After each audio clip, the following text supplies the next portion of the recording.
Hello friends, સવારના કસરત કરી, સૂર્ય નમસ્કાર કર્યા, થોડીક હલન ચલન થઈ તો ભૂખ તો લાગશે જ ને.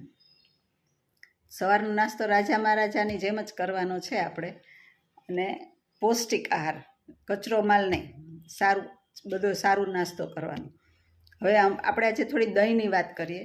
તો દહીં છે એમાં દૂધમાં જે બેક્ટેરિયા ઉત્પન્ન થાય છે અને દહીં બને છે, એ બેક્ટેરિયા આપણી રોગપ્રતિકારક શક્તિ સવારના ખાવાથી વધારે છે.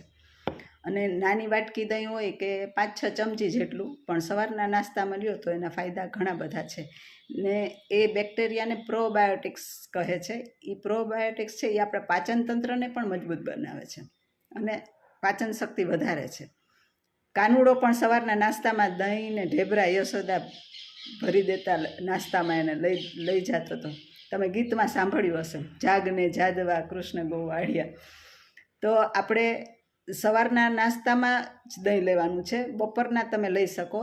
રાત્રે જમવામાં કે સાંજે કે રાત્રે ખાવાથી દહીં નુકસાન કરે છે. એનાથી પિત્ત, વાયુ અને કફનું જે બેલેન્સ શરીરમાં હોય છે એ બગડી જાય છે અને પછી સ્નાયુ અને હાડકાના દુખાવાની ફરિયાદો ચાલુ થાય છે. એટલે સવારનો ફાયદો છે દહીંનો, સાંજે કે રાત્રે એને નહીં લેશો. રાત્રે તમે જમવામાં દૂધ લઈ શકો છો, એના પણ ફાયદા ઘણા બધા છે. નમસ્તે.